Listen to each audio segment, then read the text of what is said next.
বাংলাদেশের মানুষ যারা আছেন প্লিজ ইন্ডিয়াকে বাঁচান, ভারতকে বাঁচান। এখন ভয়ঙ্কর খবর আসতেছে ভারতের জন্য। সারা পৃথিবী থেকে বিচ্ছিন্ন হওয়ার পথে মনে হচ্ছে ভারত। বাংলাদেশ এমন একটা কিক দিয়েছে আমাদের অ্যাস, যারা পাগল হয়ে প্রতিদিন বাংলাদেশ নিয়ে মিডিয়া সন্ত্রাস আপনার ঘোষণা করেছে। সব ষড়যন্ত্রকে রুখে দিয়ে বাংলাদেশের মানুষ ভারত থেকে বাংলাদেশকে মুক্ত করেছে এবং ভারত বেপরোয়া পাগল প্রায়। কারণ বুদ্ধি থাকলে বস্তা তো আসলে তেল পুড়িয়ে যে নেওয়া যায়, সেটা ডক্টর মোহাম্মদ ইউনূস প্রমাণ করেছে। দেখেন একই জায়গায় ইউরোপ আমেরিকা সহ যে দেশগুলো আছে পশ্চিমাদের পানি খাওয়ানোর ব্যবস্থা করেছে ডক্টর মোহাম্মদ ইউনূস, আর তার এই কৌশলকে আপনার বাস্তবায়ন করতে সহযোগিতা করছে তুরস্ক। বাধ্য হয়ে ডক্টর মোহাম্মদ ইউনূসের এই ঘোলা পানি তারা খাবে, তবে লাইনটা একটু অন্য লাইনে। নতুন কৌশল, সেই কৌশলটা গিলতে যাচ্ছে আপনার ইউরোপ আমেরিকা, আর মাঝখানে মিডল পয়েন্টে বসে একটা ভালো সুবিধা অর্জন করে নেবে আপনার বাংলাদেশ। মোস্তফা সরোয়ার ফারুকীর প্রযোজনায় আসিফ নজরুলের কান্নার নাটক শুরু হয়েছে। আসিফ নজরুল ওনার স্ত্রীর কথা বলতে গিয়ে কান্নায় ভেঙে পড়ছে। তার কোনো স্পষ্ট জবাব না দিয়ে আসিফ নজরুল মায়া কান্নাকাটি করে বিষয়গুলো এড়িয়ে যাচ্ছে। এরকম একটা ভয়ঙ্কর চরিত্র নিয়ে কি করে আইন উপদেষ্টা হয়ে বসতে পারে?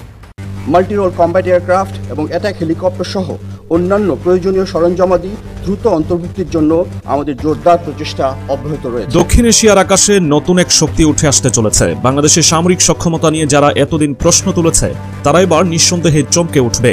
চীনের তৈরি অত্যাধুনিক J-10C ফাইটার জেট বাংলাদেশের বহরে যোগ দিচ্ছে। এটি শুধু বাংলাদেশের সামরিক সক্ষমতাকে নয়, পুরো অঞ্চলের সামরিক ভারসাম্যকেই বদলে দিতে চলেছে। আবার দীর্ঘ ৩ বছর প্রশিক্ষণের পর ৭৪ জনকে নতুন করে যুক্ত করা হয়েছে বিমান বাহিনীতে। পাকাভুক্ত হচ্ছে বাংলাদেশের আকাশ সীমা। এজন্য ইউনূস সরকারের এক কঠিন কৌশল, যেখানে গুজব ছড়ানো ভারত হবে অনায়াসে কুপকাত। মিয়ানমার ও ভারতের সীমান্তবর্তী এলাকার আকাশ সীমা আরো সুরক্ষিত করতেই তুরুতি কক্সবাজারকে পূর্ণাঙ্গ বিমান ঘাঁটিতে রূপান্তর করা হবে বলে জানানো হয়। এইটুকু হোক, ভিয়েতনাম আমরা জানি 12 বছর লড়াই করেছিল আমেরিকার সঙ্গে। সুতরাং এত সিরিয়াস বিষয় বাংলাদেশকে হালকা চোখে দেখলে হবে না। তার কারণ একটা জিনিস আমাদের গর্ব করতে হবে, বাংলাদেশ একটা বাঙালির জায়গা, বাঙালির হিন্দু মুসলমান নেই। আসসালামু আলাইকুম প্রিয় দর্শক শ্রোতা, আশা করি সবাই ভালো আছেন। নতুন একটি ভিডিওতে সবাইকে স্বাগতম। বাংলাদেশের রাজনৈতিক প্রেক্ষাপট নিয়ে ভিডিওর শুরুতেই যে সকল ভিডিওর অংশবিশেষ আপনারা দেখেছেন, মূলত আজকের এই ভিডিওটিতে সেই সকল ভিডিওর বিস্তারিত আলোচনা জানতে পারবেন। ভিডিওর শুরুতেই যে সকল ভিডিও দেখেছেন তা থেকে আন্দাজ করতে পেরেছেন আজকের এই ভিডিওটি কতটুকু গুরুত্বপূর্ণ হতে চলেছে। অতএব চলুন কথা না বাড়িয়ে একটি লাইক দিয়ে সম্পূর্ণ ভিডিওটি দেখে আসি। দেখেছেন কিরকম পৃথিবীর শ্রেষ্ঠ সাম্প্রদায়িক সম্প্রীতির জায়গা হলো বাংলাদেশ। এবং আরেকটা মারাত্মক, আমি আমার জগৎ দিয়ে, আমি একটা বিজ্ঞাপন কনসালটেন্ট এবং আমি সায়েন্স অ্যান্ড টেকনোলজি নিয়ে কিছু কাজ করি। সেই কাজ করতে গিয়ে আমি দেখছি বাংলাদেশ যে আবিষ্কার করছে কৃষিতে, আমার সাবজেক্ট কৃষি, অকল্পনীয়। ফলে বাংলাদেশের যে ইয়ং ছেলেমেয়ে যারা পড়াশোনা করছে, সারা পৃথিবীতে চাকরি করছে এবং তার রোজগারের একটা অংশ তার মায়ের জন্য পাঠাচ্ছে। মা মানে বাংলাদেশ, অর্থাৎ ওখান থেকে টাকা পাঠাচ্ছে বাংলাদেশে ডেভেলপ করার জন্য। আর আমার এখানে, আমার বাংলায় বা আমার ভারতবর্ষে সরকারের টাকায়, আপনার আমার টাকায় ডাক্তার হচ্ছে, ইঞ্জিনিয়ার হচ্ছে, বড় কিছু হলে দেলা বাঙ্কারা পালিয়ে যাচ্ছে। পালিয়ে গিয়ে সেখান থেকে নিজের মা বাবা মরলেও দেখতে আসছে না, আত্মীয় স্বজনকে পরিচয় দিচ্ছে না। ফলে বড় দেখলে হবে না, বড় না। এইটুকু হোক, ভিয়েতনাম আমরা জানি 12 বছর লড়াই করেছিল আমেরিকার সঙ্গে। সুতরাং এত সিরিয়াস বিষয় বাংলাদেশকে হালকা চোখে দেখলে হবে না। তার কারণ একটা জিনিস আমাদের গর্ব করতে হবে, বাংলাদেশ একটা বাঙালির জায়গা, বাঙালির হিন্দু মুসলমান নেই। এই পশ্চিমবঙ্গ এবং বাংলাদেশ আমরা এক হৃদয়। আমাদের শুভেন্দু বুঝবে কেন? শুভেন্দু তো বাঙালি নয়, ও তো বাঙালির শত্রু। বাঙালি, আপনি বলেন শুভেন্দুর মা ওপার বাংলার মানুষ। হ্যাঁ, শুভেন্দুর মা ওপার বাংলার মানুষ। আমার শুভেন্দুর মা আমার পরিচিত, আমি মাসিমাকে খারাপ বলতে চাই না, তিনি বাংলাদেশ থেকে এসছেন। কিন্তু ভাবতে পারিনি এরকম একটা কুলাঙ্গার কি করে জন্ম দিলেন তিনি। তার মা তো খুবই ভালো, বাবাও তো খুব ভালো। তার জন্য নিজের কেস থেকে বাঁচার জন্য মানুষ যে কুলাঙ্গার হয়ে যেতে পারে এবং একটা জোকার তৈরি হয়ে যেতে পারে, সেটা তার প্রকৃষ্ট উদাহরণ শুভেন্দু অধিকারী। এটা তো যুক্তি, এটা তথ্য এবং যুক্তি, যেটা বাংলাদেশের নদীমাতৃক জায়গা বাংলাদেশ। সেখানে বহু মানুষের জীবিকা এবং সম্মানের সঙ্গে জীবিকা হচ্ছে রিক্সা চালানো। এবং রিক্সা নিয়ে অনেক গানও আছে বাংলাদেশের, ভালো ভালো গান আছে। ফলে ওদের জীবনের সঙ্গে মিশে আছে রিক্সা। কিন্তু সেই রিক্সা কখনোই হাতে টানা কলকাতার সেই আদি রিক্সার মতো নয়। এটা তথ্য, এই তথ্য এবং যুক্তি এরা কারা শোনে? যাদের মাথায় বিন্দুমাত্র বুদ্ধি আছে। কিন্তু যাদের মাথাটা হিন্দুত্ববাদী ব্রাহ্মণ্যবাদীরা, শুভেন্দু অধিকারী, নরেন্দ্র মোদী, অমিত শাহরা গোবর ভরে দিয়েছে এবং গরুর মুখ দিয়ে ঠেসে দিয়েছে, তারা যুক্তিটা পাবে কোথায়? তারা ওটাই ভাববে। এখানে তো আমাদের ভারতবর্ষের আরএসএস, বিজেপি, এরা তো হিন্দুত্ববাদী তো টোটাল ব্যবস্থাটাই তো কুৎসা এবং মিথ্যাচারিতা, অশিক্ষা, এগুলোর উপর ভিত্তি করে। সেই হিন্দুত্ববাদীদের কিছু টিভি চ্যানেল, যেমন এবিপি আনন্দ, যেমন আনন্দবাজার পত্রিকা, যেমন একজন বাংলাদেশি শয়তান আছে, সে হলো ময়ূক রঞ্জন। আমি তো আপনাদের সামনে দিয়ে বলে দিয়েছি, ওর নামে একটা মামলাও হচ্ছে। এরা টিভিতে বসে বসে ডায়লগ মেরে চট্টগ্রাম দখল নিয়ে নিল, চট্টগ্রামই নাকি দখল নিয়ে নিচ্ছে ওরা। আবার বলছে ভারতবর্ষে 50টি ট্যাঙ্ক রয়েছে, বাংলাদেশে 5টি ট্যাঙ্ক। তাহলে প্রথমে ওরা চট্টগ্রাম দখলের ইটটাকে ছুড়লো, ইটটা ছুড়লো পশ্চিমবঙ্গ থেকে কিছু শয়তান, তারপরে ইট মারলে পাটকেল খেতে হয়, জোকারি ছাড়া কিছুই নয়। আর এই জোকারিকে ভিত্তি করে টিভিতে দেখা যাচ্ছে ভারত সরকারের কত কি অস্ত্র আছে, কি কামান আছে, কি করছে, কত সৈনিক, এত বড় সাহস। আমি বাংলাদেশের সঙ্গে এই প্রসঙ্গটা যখন আপনি বলছেন, তাহলে আমাকে বলতে হয় যে অনেকে হেসে ফেলছে যে বাংলাদেশ এইটুকু একটা ডোবার মতো আপনার মতো বলছে দেশ, আর ভারত এত বড় দিয়ে কিছু হয় না, এত বড় দিয়ে কিছু যায় আসে না। আমেরিকা তো এত বড়, তো ভিয়েতনামের কাছে হেরে গেল কেন? একটা রাষ্ট্র বেঁচে থাকবে সেই রাষ্ট্রের সন্তানদের ওপর, সন্তানরা তার মাকে, তার রাষ্ট্রকে কি চোখে দেখছে। ভারতবর্ষের রাজ্য রাজ্য হিংসা, ঘৃণা, মারপিট, ওর ভেঙে টুকরো টুকরো হয়ে যাবে ভারত। ভারতের মানুষের সঙ্গে মানুষের ঝগড়া ঝাঁটি, হিন্দুত্ববাদ বিভেদ তৈরি করে দিয়েছে, হিন্দু মুসলমান বৌদ্ধ খ্রিস্টান, কারোর সঙ্গে কারো মিল নেই। এক, দুই হলো বাংলাদেশ কি একটা ছোট্ট রাষ্ট্র দেখেছেন কিরকম পৃথিবীর শ্রেষ্ঠ সাম্প্রদায়িক সম্প্রীতির জায়গা হলো বাংলাদেশ। বাংলাদেশের মানুষ যারা আছেন, প্লিজ ইন্ডিয়াকে বাঁচান, ভারতকে বাঁচান। এখন ভয়ঙ্কর খবর আসতেছে ভারতের জন্য। সারা পৃথিবী থেকে বিচ্ছিন্ন হওয়ার পথে মনে হচ্ছে ভারত। মধ্যপ্রাচ্যে অলরেডি রেড ফ্ল্যাগ দেওয়া প্রত্যেকটা জায়গা থেকে ভারতকে নিয়ে, ভারতের এই আগ্রাসী প্রচন্ড ধর্মবিরোধী অ্যাগ্রেসিভের কারণে লেডিস এন্ড জেন্টলম্যান তারা এখন প্রকাশ করতেছে না, কিন্তু সারা মধ্যপ্রাচ্যের মানুষ এখন জানেন ভারত কি। তার একটা উৎকৃষ্ট উদাহরণ হলো আপনার ইউনাইটেড আরব আমিরাতস, আরব এমিরেটস ভারতীয়দের ভিসা সম্ভবত চিরদিনের জন্যই বাতিল করতে যাচ্ছে। করতো তারা যদি তাদের প্রয়োজন না হতো, বিকজ তাদের টেকনিক্যাল সাপোর্টস অন্যান্য জায়গাতে এই সুযোগ সুবিধাটা লাগবে, কারণ এদের রিপ্লেসমেন্ট এই মুহূর্তে বাংলাদেশ করতে পারে নাই, বিকজ 16 বছরের একটা ব্রুটাল ব্যর্থ অথরিটারিয়ান রেজিম যারা বাংলাদেশটাকে ভারতের হাতে তুলে দিয়েছিল, তাদের কারণে আমাদের এই নতুন প্রজন্ম দাঁড়াতেই পারে নাই কোনো দিনের জন্য। আমি বলে রাখি, নতুন খবরটা হলো ভারতের জন্য আপনারা জানেন যে প্রত্যেকটা পার্শ্ববর্তী বা নিকটবর্তী দেশ যেগুলা দূর করে তাড়িয়ে দিচ্ছে ভারতকে, এত বড় দেশ হওয়ার পরেও। অ্যান্ড লাস্টলে বাংলাদেশ এমন একটা কিক দিয়েছে অন দেয়ার অ্যাস, যারা পাগল হয়ে প্রতিদিন বাংলাদেশ নিয়ে মিডিয়া সন্ত্রাস আপনার ঘোষণা করেছে। সব ষড়যন্ত্রকে রুখে দিয়ে বাংলাদেশের মানুষ ভারত থেকে বাংলাদেশকে মুক্ত করেছে, এবং ভারত বেপরোয়া পাগল প্রায়, কারণ তাদের সবকিছু এখানে তারা আপনার বলতে গেলে আপনার লস্ট করেছে বাংলাদেশ কেন্দ্রিক। এবার খবর হলো যুক্তরাষ্ট্র। 2 দিন আগে আপনারা দেখেছেন যুক্তরাষ্ট্র ভারতকে নিয়ে একটা আপনার আওয়ামী লীগকে নিয়ে একটা রিপোর্ট দিয়েছে। সেটা কি, যে বাংলাদেশের যে সন্ত্রাসবাদের কথা বলতো আওয়ামী লীগ, সেটা বিরোধী দলকে নিশ্চিহ্ন, নির্যাতন এবং দমিয়ে রাখার জন্য এদেরকে সন্ত্রাসী ঘোষণা দিয়ে তারা এই কাজটা করতো ভারতের সহযোগিতায়। যেটা স্টেট ডিপার্টমেন্টের যে রিপোর্ট আছে, সেই রিপোর্টে তারা সুস্পষ্টভাবে উল্লেখ করেছে গতকালকে আপনার যুক্তরাষ্ট্র। আজকে হলো আপনার Switzerland, the most peaceful country and the paradise on this planet. Switzerland ইংরেজিতে আমরা যাকে বলি, বা বাংলাতে সুইজারল্যান্ড তারা আপনার ভারতকে বিশেষ ট্যাক্স সুবিধা দেওয়া সেটা বাতিল করেছে। যুক্তরাষ্ট্র আপনার অসহযোগী বা আনফ্রেন্ডলি দেশ হিসাবে আপনার ঘোষণা করেছে ভারতকে, এর আগে স্যাংশন দিয়েছে। অর্থাৎ কল্পনা করতে পারেন ভারতের জন্য কি ধরনের খবর আসতেছে।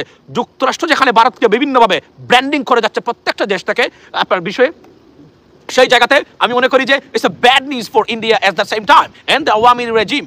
যুক্তরাষ্ট্র যদি ভারতের মতো দেশকে এইভাবে ট্যাকল করে থাকে, তাহলে কতটা ভয়ঙ্কর এবং বিপদগ্রস্ত অবস্থায় ভারত পতিত হয়েছে। অর্থাৎ ভারতের যে আগ্রাসী এবং সন্ত্রাসী মনোভাব নিয়ে বিভিন্ন দেশে হস্তক্ষেপ করার যে মানসিকতা এবং পরিকল্পনা, সেটা যে ব্যস্তে যাচ্ছে এবং প্রত্যেকটা জায়গা থেকে people are kicking out India. This is a good sign, it's not a good sign for India. এবং সেই ভারত বাংলাদেশটাকে কুক্ষিগত করে এখানে রাখার জন্য এবং তাদের এজেন্টকে আবার পুনরায় রিহেবিলিটেট করার জন্য আমাদের সরকার যারা আছেন তাদেরকে অনেক ভালো কাজ হচ্ছে ডক্টর ইউনূস সরকারের, বা কিছু গুণগত কাজ যেগুলো অবশ্যই করা দরকার, এখন পর্যন্ত সংগঠিত হচ্ছে না বলে সবাই মনে করেন। And we are very concern for it, because আমরা জানি না ইন্ডিয়ান যে তারা কি বাংলাদেশে এগুলো তারা আবার এগ্রাসনটা আবার বজায় রাখতেছে কিনা, বিভিন্নভাবে সরকারকে বই দেখিয়ে যারা সংশ্লিষ্ট কর্তৃপক্ষ আছেন তারা। আচ্ছা, সুতরাং আমি মনে করি এই জায়গাতে পরিবর্তন আসছে, এবং আজকে ভারতের জন্য প্রত্যেকটা জায়গায়, এবং এই ভারত কতটা বিপজ্জনক। আজকে কেনিয়াতে আপনি জানেন, কেনিয়া তারা আদানির সাথে চুক্তি বাস্তব আপনার ক্যান্সেল করেছে। যুক্তরাষ্ট্র আদানিকে স্যাংশন দেওয়ার পথে এই মুহূর্তে ইট ইজ আন্ডার ওয়ে, এবং অলসো আপনার যে তারা যে চার্জ করেছে যুক্তরাষ্ট্রের ফেডারেল গভর্নমেন্ট, যা ফেডারেল কোর্ট, যা প্রেসিডেন্ট ট্রাম্পও কিছু করার ক্ষমতা নাই, এবং প্রেসিডেন্ট ট্রাম্প যে নতুন একজন প্রেসিডেন্ট সেটা বলা বাহুল্য, এবং এটা আসতেছে। সুতরাং কোনো ধরনের বেনিফিট সুবিধা আপনারা নিতে পারবেন না। লক্ষ লক্ষ ভারতীয় সিটিজেনশিপ আপনার থেকে বঞ্চিত হবেন শুধুমাত্র তাদের এই আগ্রাসী এবং অসহযোগী মনোভাব এবং বলতে গেলে একটা দুর্নীতিগ্রস্ত ব্যবস্থাকে তারা রাখার জন্য। ট্রাম্প আসলে যে খেলবে না তার একটা উৎকৃষ্ট উদাহরণ হলো প্রত্যেকটা জায়গাতে, কারণ প্রেসিডেন্ট ট্রাম্প যে নতুন মানুষ যিনি ঘোষণা দিয়েছেন এবং সেটা নতুনভাবে বাস্তবায়ন করবেন, সুতরাং বলা বাহুল্য যে অনেক খেলা বাকি আছে এবং এরা যে প্রতিদিন একঘেয়ে হচ্ছে এবং তারা, আমি আপনাকে বলি, যুক্তরাষ্ট্র থেকে যদি যে বিশেষ সুবিধা ভারত পেয়ে থাকে সেটাও বাতিল করে দেয়, don't be surprise, because Russia Ukraine ওয়ারে United States government they are very angry with the Indian activities. আজকের এই ভিডিওটা একটু ইনফরমেটিভ ভিডিও, বিশেষ করে যারা পশ্চিমবঙ্গের মানুষ আছেন, ইভেন বাংলাদেশ সম্পর্কে আপনারা মনে করেন যে দাদা তোমাদের দেশের আমাদের কি চাহিদা আছে বা বাংলাদেশকে আমাদের দরকার নাই, আমরা যথেষ্ট শক্তিশালী একটা ইকোনমি, আমাদের দেশ এত বড় যে এক মাথা থেকে আমরাই আমাদের কাছে ব্যবসা বিক্রি করবো আর বাংলাদেশের প্রয়োজনে ব্যবসা বাণিজ্য করবো না। কিন্তু আপনি কি জানেন বিভিন্ন কারণে বাংলাদেশে আপনাদের হেডেক বরাবরই আলোচনায় উঠে আসে 7 সিস্টার্স। আর আজকে স্বাধীনতার 53 বছর পর নতুন করে একটা টেকনিক্যাল সিস্টেমে এই 7 সিস্টার্সকেই আমরা বাংলাদেশ আটকে দিচ্ছে যাচ্ছি। তবে এটা আপনারা যখন সব কিছু ক্লিয়ার করবেন আমরাও ক্লিয়ার করবো। ভালোবাসাটা হবে লেনদেনের ভিত্তিতে নাকি সমতার ভিত্তিতে, ডিলগুলো হবে অন্তত রাষ্ট্রীয় পর্যায়ে সমতার ভিত্তিতে। যারা ভাবছিলেন যে বাংলাদেশের সাথে আর ভারতের পেচকিটা কোথায় বা কোথাও আটকা আছে কিনা, যে 7 সিস্টার্সে আটকা আছে, তবে এমন না যে আমরা 7 সিস্টার্সে ট্রাক ভর্তি মেশিনারিজ পাঠাবো, অস্থিতিশীল পরিবেশ তৈরি করবো। এর বাহিরেও এই 7 সিস্টার্সের ডেভেলপমেন্ট থেকে শুরু করে সেখানকার মানুষের জীবনযাত্রা অনেক কিছুই বাংলাদেশের উপর কানেক্টেড। বর্তমান যুগটা হচ্ছে প্রযুক্তির যুগ। ফেসবুক, হোয়াটসঅ্যাপ, ইউটিউব বা এই যে media platform, social media platform, এগুলো ছাড়া আপনি কতটা অসহায়, একদিন ফেসবুক বন্ধ হলে কিন্তু আসলে বিষয়টা বোঝা যায়। সম্প্রতি বিটিআরসির ইঞ্জিনিয়ারিং অ্যান্ড অপারেশনস বিভাগের মহাপরিচালক যিনি আছেন ব্রিগেডিয়ার জেনারেল কাজী মুস্তাফিজুর রহমানের একটা চিঠি সামনে এসেছে। কি আসছে?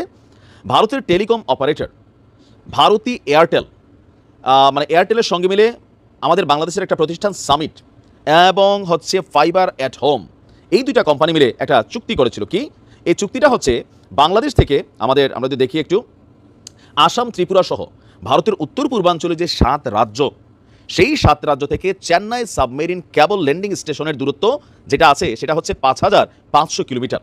আর বর্তমান নেটওয়ার্কে উত্তর পূর্ব ভারত থেকে সিঙ্গাপুরে আপনার সিগন্যাল পৌঁছাতে পাড়ি দিতে হয় 8700 কিলোমিটার দূরত্ব।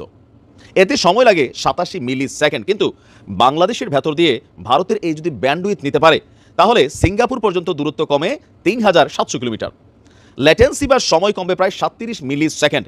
এতে 7 রাজ্যে কম খরচেই উন্নত ইন্টারনেট সেবা দিতে পারবে আপনার এই প্রতিবেশী দেশটি। এই সুযোগ নিয়ে গত বছর বিটিআরসির কাছে ভারতী এয়ারটেলের মাধ্যমে সিঙ্গাপুর থেকে আখাউড়া সীমান্ত হয়ে 7 সিস্টার্সে ব্যান্ডউইথ সরবরাহের প্রস্তাব দিয়েছিল আমাদের বাংলাদেশের একটা গ্রুপ, যেটা দুর্বৃত্তের একটা সর্বশেষ পর্যায়ে তারা পৌঁছে গিয়েছিল, সামিট গ্রুপ। এর সাথে যুক্ত ছিল ফাইবার এট হোম। 2022 সালে এই বিষয়ে বাংলাদেশের পররাষ্ট্র মন্ত্রণালয়ে আবেদন করেছিল ভারতী এয়ারটেল। এ ব্যাপারে টেলিযোগাযোগ মন্ত্রণালয়ের অনুমতি চেয়েছিল বিআরটিসি, যদিও ওই আবেদন নিয়ে তৎকালীন সময় কিছুটা আপত্তি ছিল। এখন আমরা যদি দেখি রাজনৈতিক পট পরিবর্তনের পর ভারতকে বর্তমান সিচুয়েশনে এই পাঙ্গাপাঙ্গি খেলায় ব্যান্ডউইথ ট্রানজিট না দেওয়ার সিদ্ধান্ত নিয়েছে বাংলাদেশ। নিয়ন্ত্রক সংস্থা বলছে ট্রানজিট দিলে বাংলাদেশ সাবমেরিন কেবলের অব্যবহৃত প্রায় 4900 জিপিবিএস ব্যান্ডউইথ কাজে লাগানো ঝুঁকিতে পড়বে। বাধ্যগ্রস্ত হবে বাংলাদেশের মেইটা, গুগল, আকামাই, অ্যামাজনের মতন প্রতিষ্ঠানের ব্যান্ডউইথ সংযোগ কেন্দ্রে পরিণত হওয়ার সম্ভাবনা, বাধাগ্রস্ত হবে। সো এটা আমাদের নিজের দেশের জন্য বেসিক্যালি ক্ষতিকর হবে। বিটিআরসি চেয়ারম্যান বলছেন যে ট্রানজিট আমাদের গাইডলাইনে নেই, তবে হ্যাঁ যদি এখানে সিস্টেমগত কিছু পরিবর্তন আসে, কৌশলগত কিছু পরিবর্তন আসে, তো সেই ক্ষেত্রে ভারতের 7 রাজ্যে আপনার হয়তোবা আমরা কিছুটা লসের শিকার হইলেও, অথবা ধরেন ভালোবাসার জায়গা থেকে হয়তো এই কাজটা করার সুযোগ আছে, বাট যে ওয়েতে ডিলটা করেছে ওইটা না, এটাকে কারেকশন করতে হবে, মডিফাই করতে হবে, নতুন করে পুনর্বিবেচনা করতে হবে। এখন ভারত যখন বাংলাদেশের সীমান্ত বন্ধ করার ঘোষণা দেয়, এটা সেটা ঘোষণা করার বন্ধ দেয়, আমরা সন্ত্রাসী চ্যালেঞ্জ আমরা চাইলে দেখেন এরকম অনেক কিছু, বাংলাদেশকে হালকা নেওয়ার কিছু নাই কিন্তু, কারণ আমরা বাংলাদেশের জনগণ এই মুহূর্তে অনেক দূর পৌঁছে গেছে। গত 15 বছরে বাংলাদেশের জনগণ স্বৈরাচারী শেখ হাসিনার নাটকীয় কান্না দেখে দেখে ক্লান্ত এবং বিরক্ত। এখন মোস্তফা সরোয়ার ফারুকীর প্রযোজনায় আসিফ নজরুলের কান্নার নাটক শুরু হয়েছে। আসিফ নজরুল ওনার স্ত্রীর কথা বলতে গিয়ে কান্নায় ভেঙে পড়ছে, যদিও আমরা বুঝতে পারছি না কোন স্ত্রীকে নিয়ে। জনগণের জানা মতে ওনার তো অনেকগুলা স্ত্রী, আর অজানা কে জানে কতগুলা। তবে স্ত্রী নিয়ে কান্নাকাটি করার জন্য আপনাকে এই পদে বসানো হয়নি। সাংবাদিক ইলিয়াস অত্যন্ত সুনির্দিষ্ট অভিযোগ তুলেছে আসিফ নজরুলের বিরুদ্ধে। তার কোনো স্পষ্ট জবাব না দিয়ে আসিফ নজরুল মায়া কান্নাকাটি করে বিষয়গুলো এড়িয়ে যাচ্ছে। সাংবাদিক ইলিয়াস আসিফ নজরুলের ব্যাপারে যেসব সুনির্দিষ্ট অভিযোগ এনেছে তা এখন সমগ্র বাংলাদেশিদের মনের কথা। প্রফেসর ইউনূসের এতগুলা সহকারী, ওনাদের কেউ কি, এবং এতগুলো অ্যাডভাইজার, ওনাদের কেউ কি ডক্টর ইউনূসকে গিয়ে একবার বলেছেন এর পুরা এই 40-45 মিনিটের যে ভিডিওটা তার সামারিটা কি ডক্টর ইউনূসকে বলেছেন? এবং ডক্টর ইউনূস কি একবার প্রয়োজন মনে করছেন যে আসিফ নজরুলকে ডেকে জিজ্ঞেস করা? স্বৈরাচারী হাসিনাকে বিদায় করে এখন যদি এই সরকারও মনে করে তাদেরকে জবাব দিতে হবে না এবং তাদের ইচ্ছামতো আসিফ নজরুলরা সিংহাসনে বসে থাকবে আর মায়া কান্না করে নাটক করে যাবে, তা জনগণ মানবে না। মেজর সিনহার হত্যাকারী প্রদীপের এখনো ফাঁসি কার্যকর হয়নি। হাসিনার আমলেও তো প্রদীপের স্ত্রীকে জামিন দেওয়া হয়নি। আসিফ নজরুলের এত মায়া উঠল কেন প্রদীপের স্ত্রীকে জামিন দেওয়ার? আবার সেই দিকে চুন্নি সাহাকেও গ্রেফতারের পরপরই ভারতের কথায় সে জামিন দিয়ে দিয়েছে। আমার চোখে এসেছে ছাত্রনেতা আসিফ মাহমুদ আসিফ নজরুলের সাইড নিয়ে বলেছে সে সব কথা মানতে রাজি, কিন্তু রয়ের সদস্য আসিফ নজরুল এটা সে মানতে রাজি নয়। ঠিক আছে, বুঝলাম, তাকে রয়ের সদস্য হিসেবে নাম দিলে না, কিন্তু যে ভারতের স্বার্থ এবং আওয়ামী লীগের স্বার্থ রক্ষা করে চলেছে সে তো ভারতের লোক। সে ভারতের স্বার্থ এবং আওয়ামী লীগের স্বার্থ রক্ষাকারী লোক হচ্ছে ভারতের লোক। সেটা আমরা রয়ের সদস্য, রয়ের গোয়েন্দা নাম না দিতে পারি, কিন্তু সে ভারতের প্রতিনিধি। এরকম একটা ভয়ঙ্কর চরিত্র নিয়ে কি করে আইন উপদেষ্টা হয়ে বসতে পারে? এই উপদেষ্টা সরকার বা ডক্টর মোহাম্মদ ইউনূস সরকার বসার পর থেকে সমস্ত চাল খেলে যাচ্ছে এই আসিফ নজরুল। 4 মাস পেরিয়ে গেল, অথচ আসিফ নজরুল ভারতের নির্দেশে এখনো ডিজিটাল নিরাপত্তা আইন বাতিল করল না। অথচ এই ডিজিটাল নিরাপত্তা আইনে এখন অনেক মানুষ জেলে বন্দী, অনেক মানুষ উকিলের পিছনে অর্থ নষ্ট করছে। তাহলে কি আসিফ নজরুল পরিষ্কারভাবে স্বৈরাচারী শেখ হাসিনার এজেন্ডা বাস্তবায়ন করে চলেছে? আসিফ নজরুলের যেহেতু কোনো লজ্জা শরম নাই, তাই সে স্বেচ্ছায় পদত্যাগ করবে না। তাই আমি ডক্টর মোহাম্মদ ইউনূস সরকারকে অনুরোধ করব জনতার এই দাবি শুনে আসিফ নজরুলকে দ্রুত অপসারণ করতে উপদেষ্টা সরকার থেকে, এবং বিশ্বাসযোগ্য ডক্টর তুহিন মালিকের মতো দেশপ্রেমিক, ইমানদার এবং জ্ঞানী, যার প্র্যাকটিসিং নলেজ আছে আইনের, সেই রকম ব্যক্তিকে এখানে বসানো হোক। আদারওয়াইজ দেশের স্বার্থ কিন্তু রক্ষা হবে না, জনগণের স্বার্থ রক্ষা হবে না। যদি আসিফ নজরুলকে দ্রুত সরানো না হয় তাহলে আমি আগেই বলে দিচ্ছি, প্রয়োজনে বারবার রেমিটেন্স যোদ্ধারা জেগে উঠুক আরেকবার। বাংলাদেশের অর্থনৈতিক অবস্থা ভালো নয়, আমি তাই এখনো রেমিটেন্স যোদ্ধাদেরকে বলবো না দেশে অর্থ পাঠানো বন্ধ করে দিতে। দেশের স্বার্থে অর্থ চালু রাখুন, আর কিছুদিন অপেক্ষা করুন। যদি আসিফ নজরুলকে না সরানো হয় তাহলে আপনারা যা করণীয় তাই করবেন। আমি আশা করি সম্পূর্ণ ভিডিওটি দেখেছেন। তো কি বুঝলেন? আপনাদের মূল্যবান মতামত অবশ্যই কমেন্ট বক্সে জানিয়ে যাবেন। এই ভিডিওটি ভালো লেগে থাকলে শেয়ার করতে ভুলবেন না। আর আমাদের চ্যানেল নতুন হয়ে থাকলে চ্যানেলটি সাবস্ক্রাইব করে আমাদের পাশে থাকবেন। যারা ইতিমধ্যে চ্যানেলটি সাবস্ক্রাইব করেছেন তাদেরকে অসংখ্য ধন্যবাদ। দেখা হবে নতুন কোনো ভিডিও নিয়ে। ততক্ষণ সবাই সুস্থ থাকবেন। আল্লাহ হাফিজ।